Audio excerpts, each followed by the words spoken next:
on for Zoom. We want to make sure that we have members of, the victim's family that have access to Zoom, and we want to make sure we have, members of the defendant's family have access to Zoom. Accredited media members, anybody from the state attorney's office or the public defender's office. But we don't want to just have everybody have access to the Zoom feed, okay?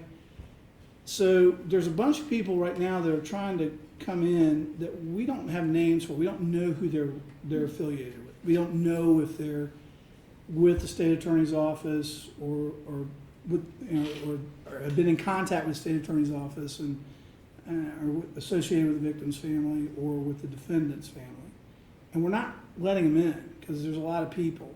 And so going forward, I want to make sure that you know that we've got we've got victims advocate over at the state attorney's office, PD's office. You need to get us a list of names. You can just send it to my assistant so we know who they are. Again, because we don't want just any random person accessing that feed, okay? Your Honor, our list was sent to Ms. Frater earlier. It's just going to be Ms. Lewin, who is our victim advocate, and Jordan Moyers. Those are the only two I'm aware of. Okay, and that's who we've got. Okay, so everybody else that's tried to log in, we're not letting them in, all right? But if they clear it through you guys or through Mr. Chipperfield's office, then, we're fine, we'll let them in. I just wanted to let everybody know that, all right? Because there were a bunch of people that wanted to come in, and we don't know who they are, all right? So, now we can get started on the hearing today. Is there anything we need to talk about just at the outset before we start getting into the hearing on the motion? Nothing that I'm aware of, Your Honor. I know I sent a courtesy copy to both counsel and the court of our response in regards to the motions that are being heard. So we've outlined our arguments and provided case law ahead of time, so we'll just be making brief arguments when necessary. And Mr. Chipperfield? I don't have anything to add. Okay, well, we'll have the hearing. I got your draft of the proposed questionnaire. I've also had extensive discussions with the clerk's office today, as well as with the bailiffs. And so I've got some more information about how we're going to go forward with jury selection. So we can talk about all that afterwards. So I don't want to delay your argument. I just don't, want to start addressing those things with you guys after that, okay? Yes, sir. All right, so Mr. Chipperfield, I believe it is your motion. So you may proceed. Thank you, Your Honor. Your Honor, this is a hearing on our motion to declare Florida's new capital sentencing scheme that dispenses with the jury unanimity requirement and replaces it with an H-4 the violative of the ex post facto clause as applied to Mr. McDowell and to declare it inapplicable in his case. Your Honor, in addition, I didn't cite the due process clause of the Constitution in my motion, but for all of the same reasons and no additional reasons, we think that it also violates the due process clause of the Florida Constitution and the United States Constitution. I'm going to kind of follow through with my motion and hit the high points just because I think it deserves some explanation. Mr. McDowell's crime was committed in September of 2021 when Florida law required a jury to be unanimous before a sentence of death could be imposed. He entered a plea of guilty to the charges on March the 10th of 2023. The court accepted the plea, and the penalty phase was then scheduled, and it has been rescheduled since to April.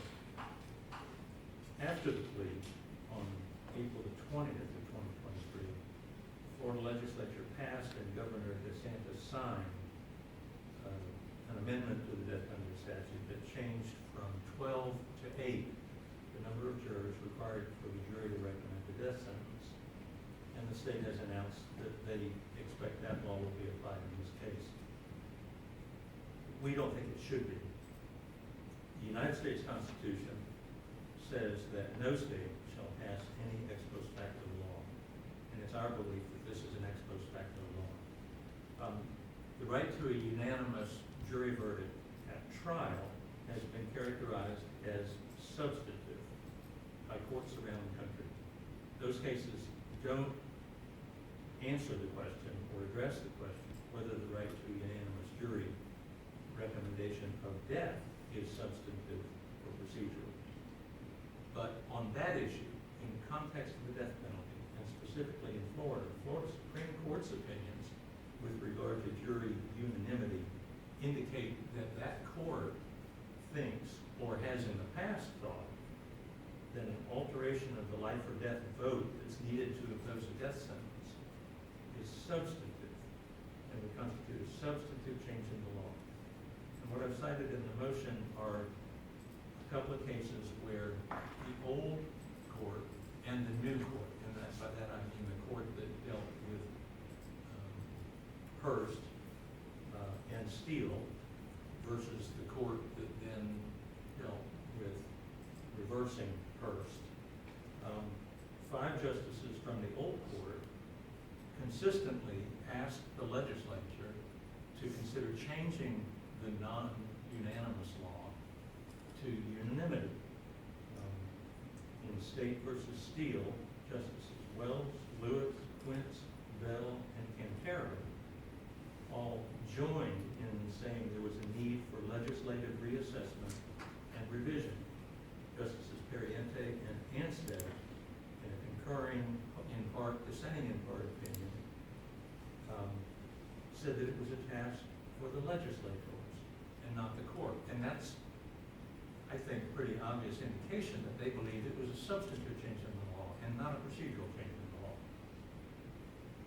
More recently, in State versus Poole, while explaining why the new majority of 4 justices believed that Hearst was wrong, they said that the Hearst court had taken from the legislature its job to change the law, and it should be changed back, that they restored the discretion that Hearst had wrongly taken from the political branches.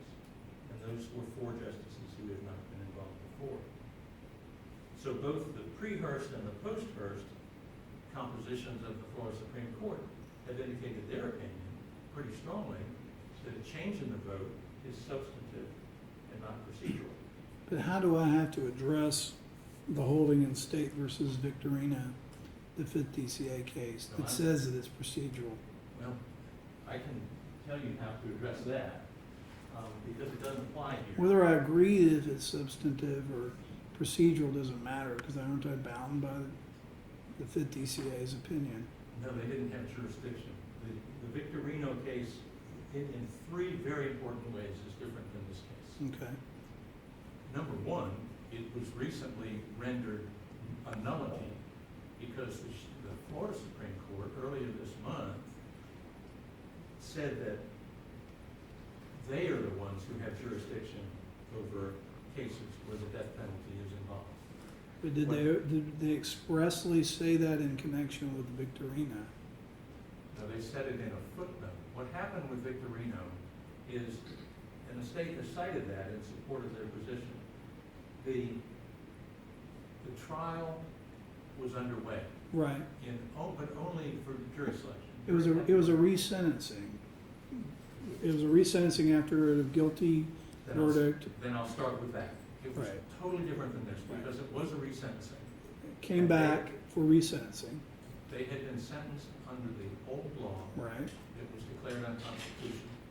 So there was no old law to go back to. Right. In other words, you couldn't say that I'm entitled to be sentenced under the law that existed at the time of my crime because that law had been declared unconstitutional. Their crime had been committed earlier, so they couldn't go back to it. Here, we have a constitutional law that this court can go back to. That is the unanimity law, which was never declared unconstitutional. They would have had to make up something or impose the law that had existed at the time of the crime no longer existed, so they But couldn't use Victorino that. didn't get into all that. Does the Supreme Court talk about that in the case you're referencing? No, but we have to talk about it here. There, Mhm. that wasn't the issue. Mm-hmm. The issue that was there was what law will apply to this case if we allow the case to proceed. The second way that that case is distinguishable is that there they were selecting a jury, but they hadn't sworn the jury. He had not pled guilty, and this is Victorino and Hunter, they were co-defendants, and the jury hadn't been sworn at the time the new law was passed. So jeopardy hadn't attached. Jeopardy doesn't attach till you swear the jury. It hadn't been sworn. In our case, jeopardy attached when Mr. McDowell entered his unconditional plea of guilty to all the charges before the law was changed. Florida and other states recognize that the guilt phase and the penalty phase are really just two parts of the same case. And so once he entered a plea, that is all a part of the penalty phase. A plea in the guilt phase is only part one, sentencing part two. Florida uses one jury for both phases. Evidence presented at the guilt phase can be considered by the jury in the penalty phase. A defendant can't appeal a guilty verdict until he's had a penalty phase. And in Mr. McDowell's case, he pled to 8 aggravated assault charges, all of which can be used as aggravators in the penalty phase without being reproven. All they got to do is show a judgment. And they are statutory aggravators that he has incurred. And that makes me jump ahead to a supplemental argument that I filed months ago. Our supplemental argument concerning application of the new death penalty statute. And the argument, one of the arguments presented there was application of the new death penalty law to Mr. McDowell's case would violate section 775.022. That statute says that it has except as expressly provided in an act of the legislature, the reenactment or amendment of the criminal statute operates prospectively and does not affect or abate prior punishment incurred or imposed under the statute. Now, the word imposed is clear. That means you've already been sentenced. The case has already been handled. But they also use the word incurred, and it's or. It has to mean something different than the word imposed.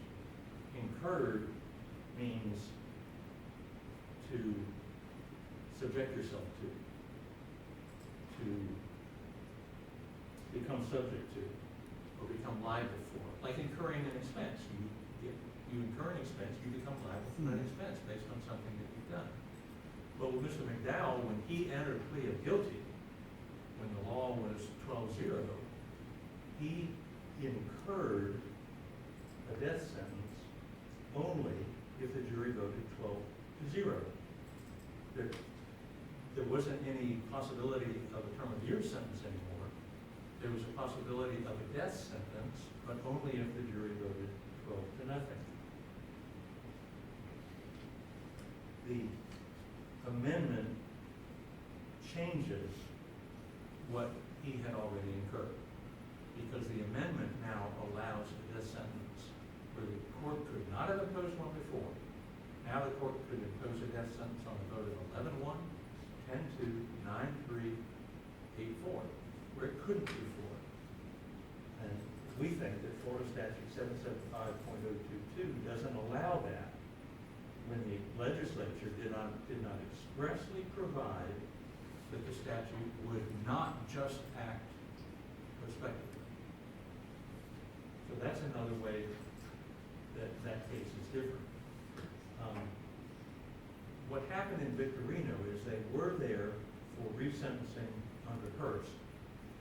And when the trial court ruled that the unanimity law would apply, the state took that to the 5th DCA. 5th DCA didn't stop the trial.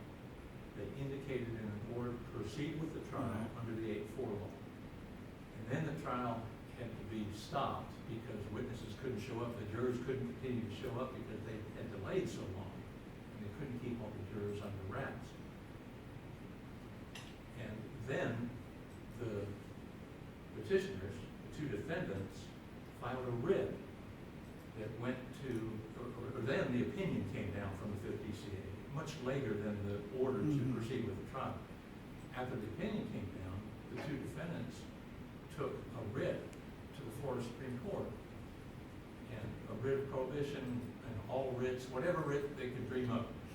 And the Supreme Court, in the most recent opinion, and earlier this month, said the writ's improper. Writs don't exist to correct things that have already happened. They exist to stop things from happening in the future. Mhm. So we're not going to entertain your writ. It was dismissed. But in the footnote, they said, by the way, we just want to let you know that we're the people who handle death penalty cases. And the footnote says that the fifth DCA doesn't say so, but it sure implies it because it says we handle the death penalty cases. It's not appropriate. It's an unpublished order? Pardon me? Is it unpublished jurisdictional order? Yes, sir, I've got a copy.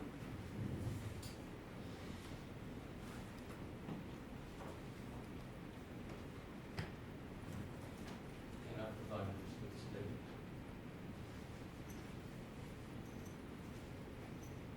It's a long footnote.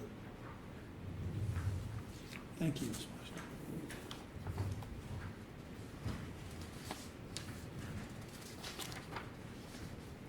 And it's on the fifth page at the end of the order. So the opinion, my argument is the opinion of the fifth DCA is a nullity. They didn't have jurisdiction over the case. So it has no authority here. No binding Did authority. Victorino go forward? Did the re-sentence go forward in Victorino? No, they haven't done it yet. They're scheduled again. So no, I guess what happened is they granted the writ and they went forward with the trial, but then it had to be postponed, so they're back to square Yeah, one. they never even swore, Right. well, they did swear the jury, and they got through, I think they got through opening statements and a couple of witnesses. I'm not positive about that. Well, but I think it that's ended, enough. in other words, But it they had ended in a to- mistrial. They had a mistrial, so Okay. it hasn't been All tried right. yet. And the recent case in Gonzalez, this Florida Supreme Court held that a defendant doesn't have a right to take an interlocutory appeal or take a writ if a trial judge says that 8-4 applies and 12-0 doesn't. Because the defendant still has a remedy after a final appeal of a final judgment. So what the If it's Supreme Court- 8-4, but if the court goes with 12-0, and there's an Then- acquittal, or not acquittal, but there's a recommendation that's non-unanimity on the death penalty, then that's it. There's double jeopardy attaches, correct? Right, if the court ruled that 12-0 applies, the state's not barred from taking a writ. They don't have to wait till a final judgment. You agree with that? Because that was a big deal in Victorino. That's what I read in there. They were concerned that if it went forward on 12-0, that no one would ever get to appeal that issue and handle that. I agree with that, Your Honor, in the sense that if hypothetically we disagree with this position, but if Your Honor ruled that we must go forward on 12-0, the state would be entitled to interlocutory appeal because there is irreparable harm to the state of Florida by going forward 12-0. But it would be pre-trial, pre-sentencing here. In Yeah, other correct. words, you would take an interlocutory appeal or a Correct. petition. Correct, and I can guarantee you that would occur. Okay, well, So what the Supreme Court has done is put everyone in the position that if 8-4 is what applies in these cases, we all have to try them all, see what happens in the end, and if the defendant gets a death sentence, we appeal, and if the Supreme Court decides, well, you were wrong, 12-0 should have been applied, then we gotta do it all over again. Because the defense cannot take that writ under Gonzalez rule. but if we go 12-0, then Well. state will, now, instead of running to the fifth, they'll run to the Supreme Court. Sure. Yeah, I think that footnote makes that very clear, anything that involves a death sentence. And it seemed, In this case, mhm. since he's already under a plea, it would go to the Supreme Court because the death penalty is Right. revoked when he enters his plea. Even though he hasn't been sentenced, that's the only, life and death are the only possible sentences.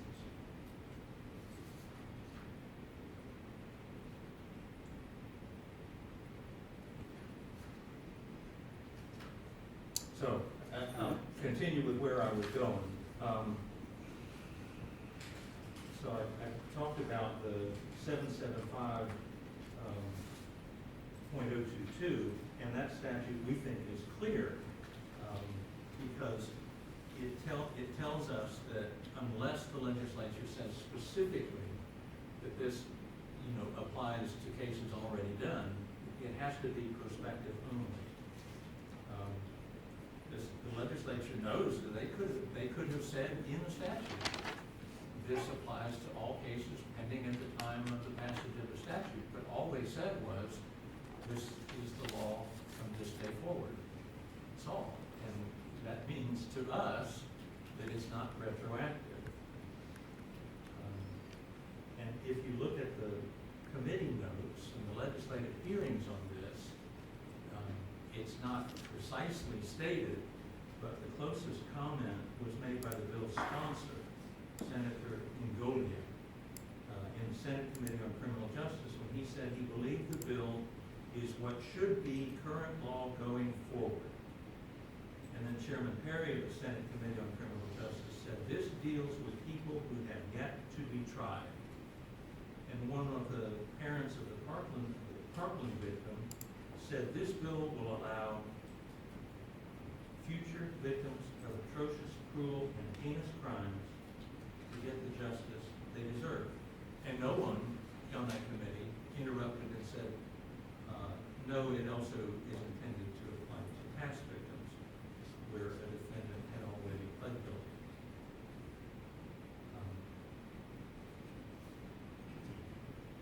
I want to go now to Daubert because Daubert seems to be the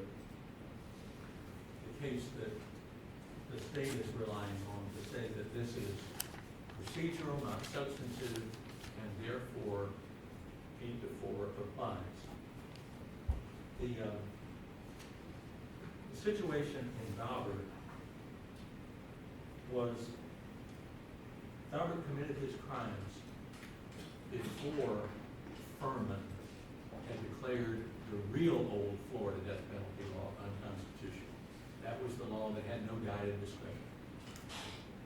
And then, when he was tried, the law had changed, and the guided discretion statute that was passed in 1973 was applied to his case. That new statute had tried to remedy the unconstitutionality problems with Florida's original statute. That new statute created aggravators and mitigators. It allowed for an automatic appeal to the Florida Supreme Court, and it allowed for proportionality review by the Florida Supreme Court. And those are all ameliorative conditions, things that are favorable to the defendant.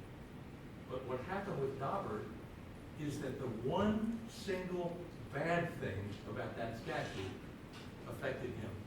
Because when he went to trial, his jury voted 10-2 for life. And Judge Olaf overrode that recommendation and gave him death here in Jackson, down in Jacksonville. And he said that statute is an ex post facto law because it was disfavorable to me. It wasn't ameliorative, it punished me more. And in the Supreme Court opinion, they dealt with that, and they said, no, that statute was ameliorative. You have to look at the statute as a whole, and that statute cured all the problems of constitutionality in the old death penalty statute. He said you can't just look at the jury override provision because it hurts you and say that the entire statute was not ameliorative. What they said was, we must compare the two statutory procedures in toto to determine if the new law may be fairly characterized as more onerous. or legislature enacted the new procedure specifically to provide the constitutional procedural protections required by FIRMA, thus providing capital defendants with more rather than less judicial protection.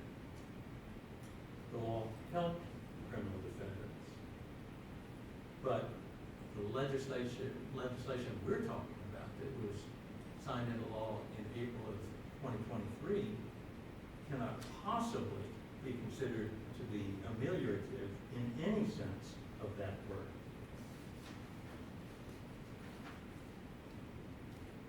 Because it makes it easier for the state to get the death sentence by allowing 8 jurors to vote for death, and then you can get death.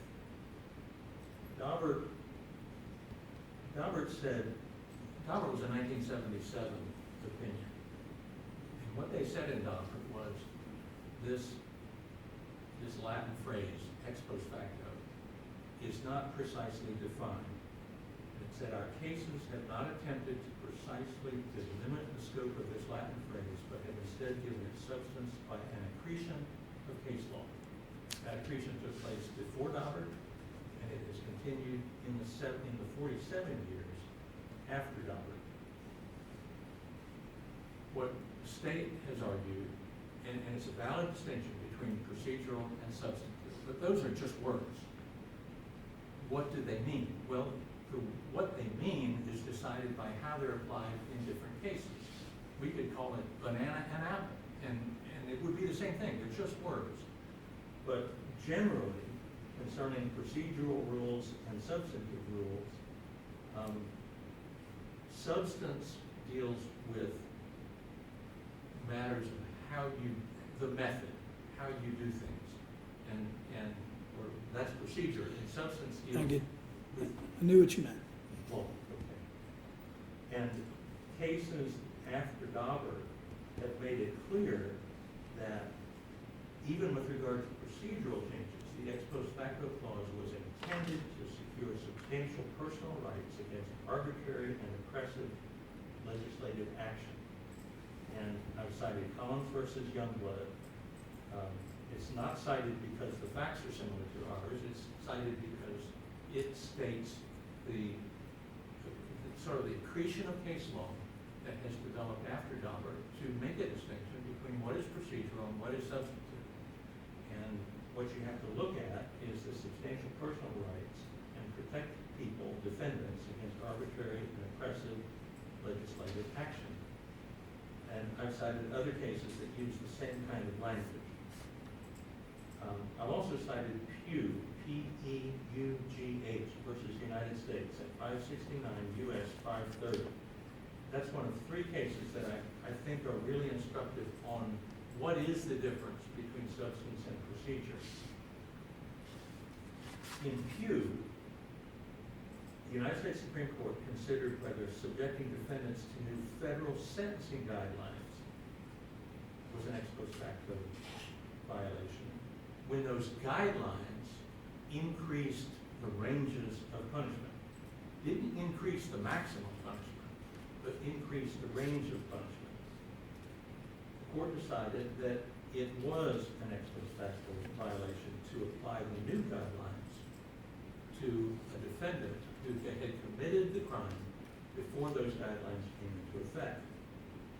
And the court said the ex post facto clause forbids the government to enhance the measure of punishment by altering the substantive formula used to calculate the applicable sentencing range.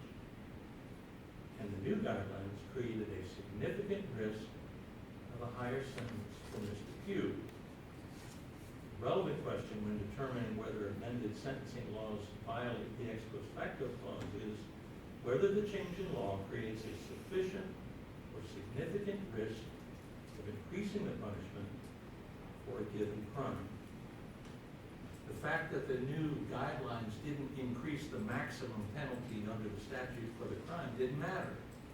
The guidelines provided ranges that were higher than the old guidelines were at the time the defendant committed the crime.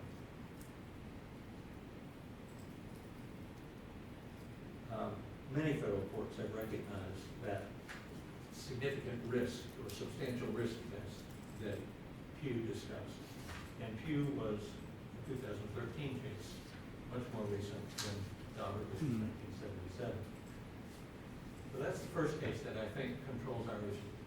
The second case that I want to talk about is Miller versus Florida, 482 U.S. 423, 1987. And that is thoroughly discussed in Pew, because Pew relies on that. In Miller, what happened, and that was a unanimous decision of the United States Supreme Court. It held that a change in the sentencing guidelines in Florida that increased the sentencing range for a defendant who committed his crime before the change was a substantive change in the law. The new guidelines increased the range for Mr. Miller from 3.5 to 4.5 years up to 5.5 to 7 years. It didn't increase the maximum punishment for his offense. It just increased the guideline range. And that was a violation of ex post facto. The state argued that the new guidelines didn't change the maximum sentence and therefore it was procedural and not substantive. But the Supreme Court disagreed. They held that even if the new law seems to have a procedural form, it can alter substantial rights and therefore violate ex post facto laws. And the court said, although the distinction between substance and procedure might sometimes prove elusive, here the change at issue appears to have little about it that could be deemed procedural. A 20% increase in points for sexual offenses in no way alters the method to be followed in determining the appropriate sentence. It simply inserts a larger number in the same equation. And also, the comments of the Florida Supreme Court say that the sole reason for the increase in the guideline ranges was to punish sex offenders more heavily. The amendment was intended to and did increase the quantum of punishment for the defendant, which was slight and yet argued in Daubert. I think the words that are used by the Supreme Court are helpful here. In Miller, the method for deciding a sentence was deciding the guideline range, and you just add up points, and you determine the guideline range.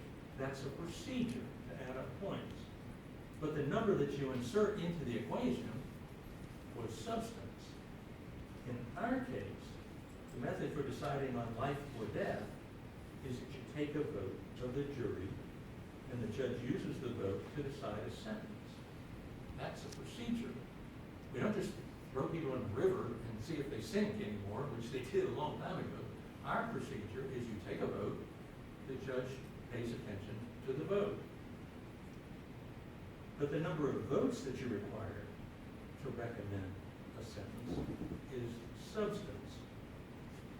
And when you lower the number of votes that's required for death from 12 to 8, that's a substantive change that, in the language of Pew, creates a sufficient or significant risk of increasing the punishment, because the judge is now able to give a death sentence on a vote of 12-0, 11-1, 10-2, 9-3, or 8-4. It couldn't do that before. The third case that I think is instructive, and this again is cited in research, is State versus Hootman, Hootman, 709 Southern 2nd, 1357. And it's a Florida Supreme Court decision in 1998. Also a unanimous decision of the Florida Supreme Court. And it was a capital case. There, between the time of the murder and the penalty phase, the Florida legislature had added an aggravating factor, vulnerable adult. And the state wanted to prove that as an aggravator at penalty phase because the victim was elderly. The state argued that the change was procedural. The Supreme Court disagreed. And what they said was, while the addition of an aggravating circumstance to be considered in determining a sentence will be death or life without parole, does not guarantee the harsher sentence, but it may have a direct effect on the decision and thus result in a harsher sentence that might have been imposed were that aggravating circumstance not available.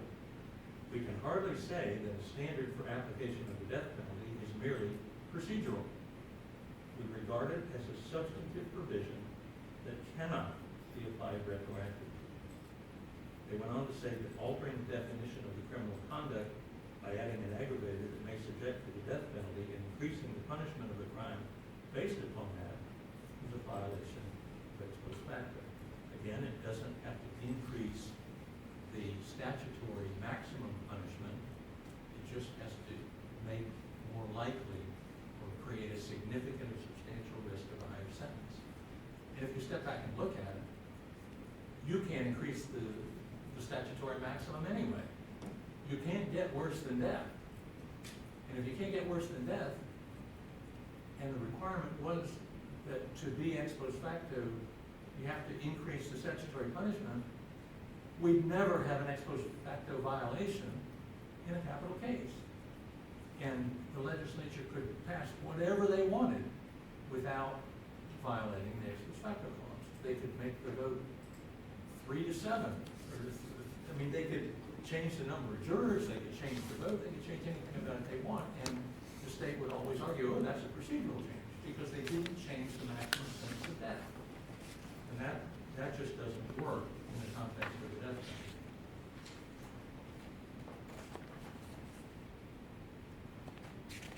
penalty.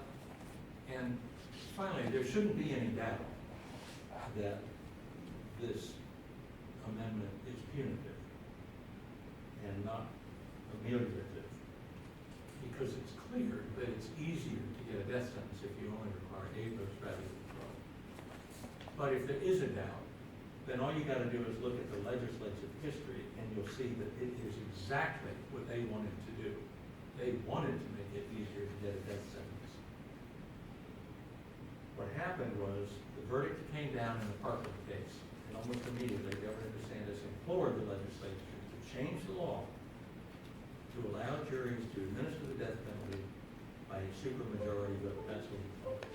He said this is a much needed reform to ensure that evil scumbags like Nicholas Cruz do not escape with just a life sentence. And then the person who sponsored the bill, Senator Ingolway, said that once a defendant in a capital case is found guilty by a unanimous jury, one juror should not be able to veto a capital sentence. I'm proud to sign legislation that will prevent families from having to endure what the Parkland families have to ensure proper justice will be served in the state of Florida.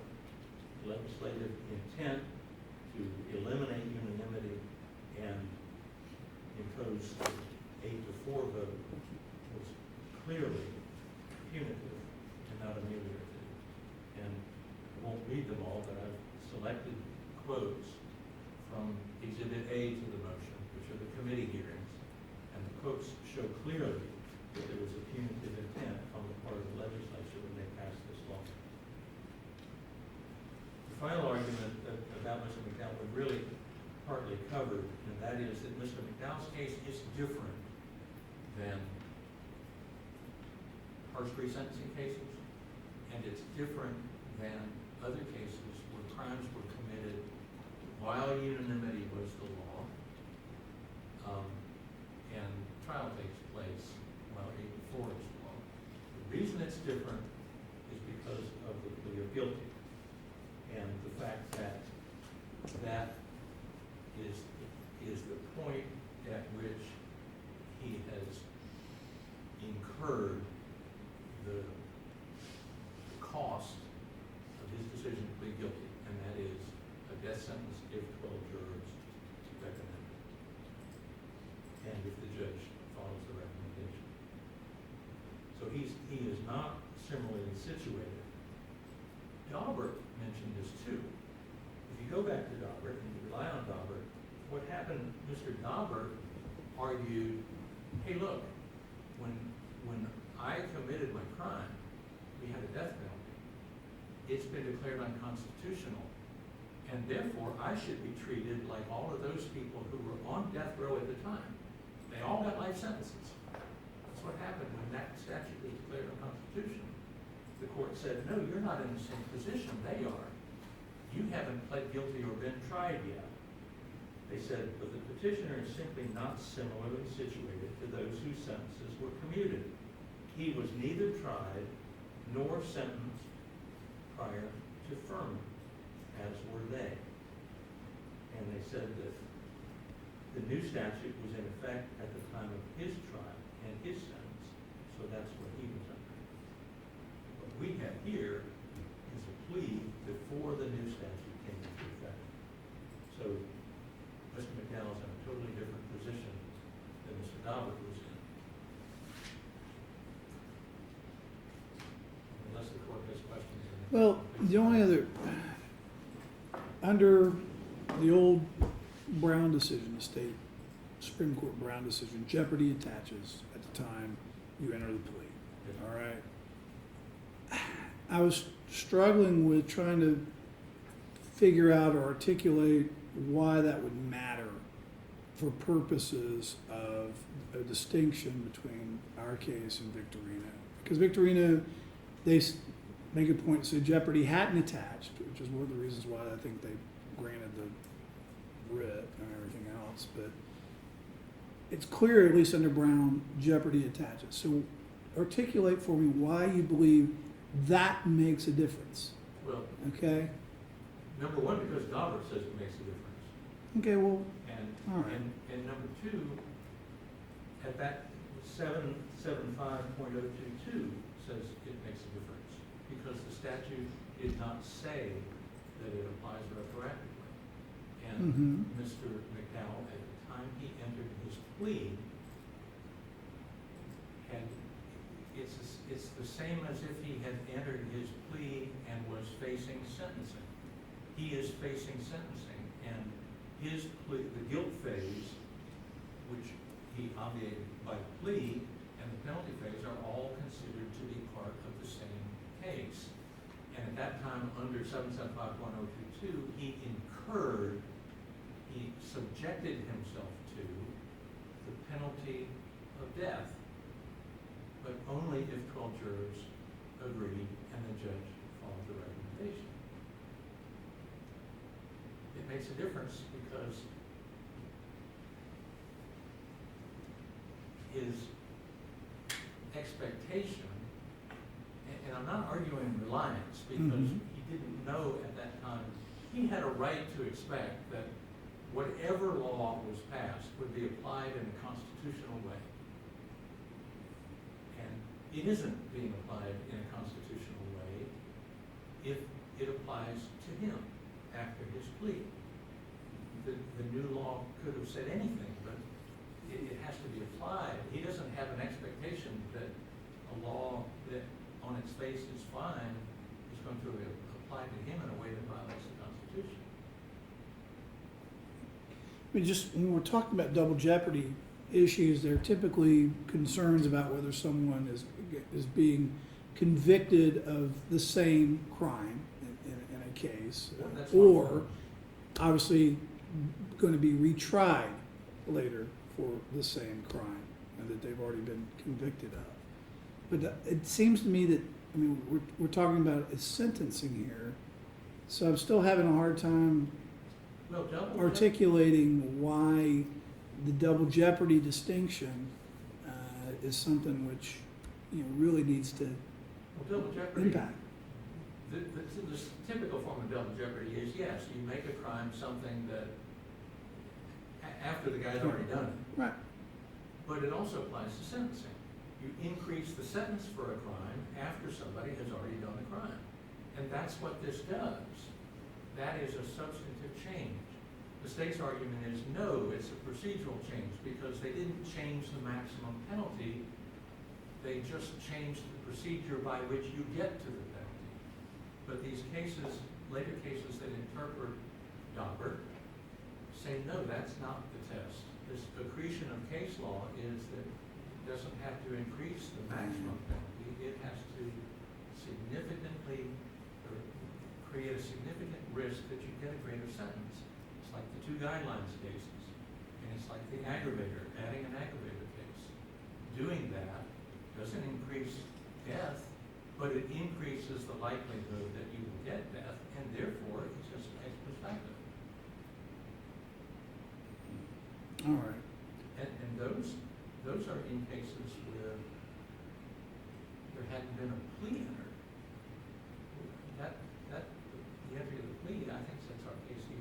and that's what I'm trying to explore a little bit, and why it makes a difference. I mean, I understand your your ex post facto argument, okay? Or at least as much as one can understand ex post facto jurisprudence, which can be quite challenging. But why is it that the double jeopardy puts this in a different category? It seems like it might be important, but I'm having a hard time articulating the argument. Maybe to say it this way, you're changing the rules in the middle of the game. Yeah. If you've already entered a plea, you're in the middle of the game, Yeah. and they're changing the rules on you, they're increasing the punishment. It's no different than had a jury been sworn. That's when jeopardy attaches. And if they. Well, yeah, I did a little bit of research. I tried to, anyways, along the lines of what you're just articulating, which is, you know, double jeopardy, after findings of guilt and after open pleas to the court. And there wasn't a whole lot there.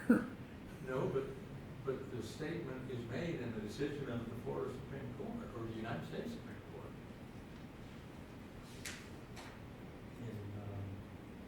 In Monge, M-O-N-G-E versus California in 1998.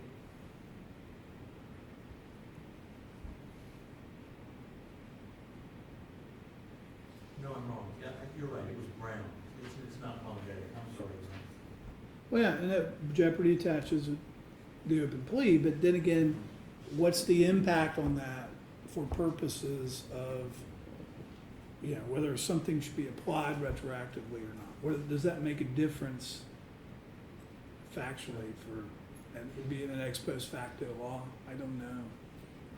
I think it clearly does under 775.022 because of the word incurred. Mm-hmm. Incurred or imposed.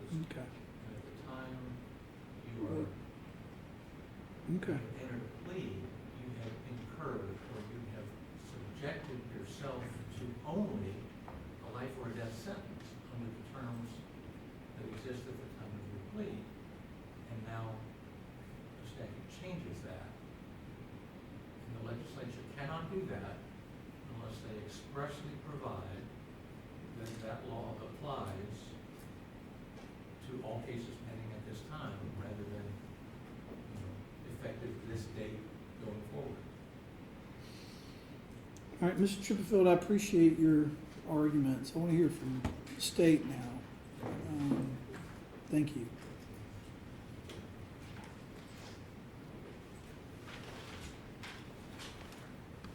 Good afternoon, Mayor. May it please the court. I think the court has already highlighted what I think is the most important factor here, which is this honorable court is bound by the decision in Victorino. But surely, Unless that decision is overruled specifically by the Florida Supreme Court. but do you really want to rely on that? And this is why I ask you this question, okay? You're right. Okay, say you're right. And I don't find there's a factual distinction that makes any difference with respect to double jeopardy. I'm sure we'll talk about that in a minute. So we try this 8-4, okay? It goes up, and it's fully briefed, which it really wasn't in Victorino. I mean, it wasn't. I mean, this area. It was a very nascent argument, as far as how to apply this. But they say no, it should have been 12-0. So guess what? We're back here doing the same thing all over again, putting the families of both sides through another sentencing hearing. As opposed to this, I enter 12-0, you take it up to the Florida Supreme Court, they tell me I'm wrong, okay, I can live with that, all right? But we finally get a decision on this, and nobody has to go through this twice. Because I think there's a real, this isn't a clear-cut issue. It's not, as far as which should apply. And I mean, there's a lot of avenues you can look at this from constitutional standpoint and statutory standpoint, and that concerns me. So that's my question to you. I mean, I'm bound by Victorino. You go up, they say, we don't agree with this. We're doing it again. Understand the court's concern. First and foremost, the state's prepared to take that risk because we consulted with the Attorney General's office. We've reviewed the case law that's applicable in this case, and we believe Victorino is correct. And so we are prepared to take that risk if in fact it is a risk which we believe is minimal. But as the court had properly cited, and Padre v. State cited it 596 of the second 665, this honorable court is bound by the decision in Victorino. And in Victorino, they clearly articulate that a procedural change, even one that does not inure to the defendant's benefit, but that even inures to a disadvantage to the defendant, is not ex post facto. And that the change in law applies to all penalty phases moving forward from the enactment of the new law. And we have not commenced the penalty phase. They even discussed that because Victorino, they were actually in the process of selecting the jury during the course of the change in the legislation. And the court specifically held, and this goes to the jeopardy issue which Mr. Chipperfield was talking about, that jeopardy does not attach until the jury for the penalty phase has been sworn for that purpose. That's not what Brown says, okay? I mean, Brown says it attaches after the open plea is accepted by the court. Now, I'm sure they didn't have this factual scenario when they were making that pronouncement, okay?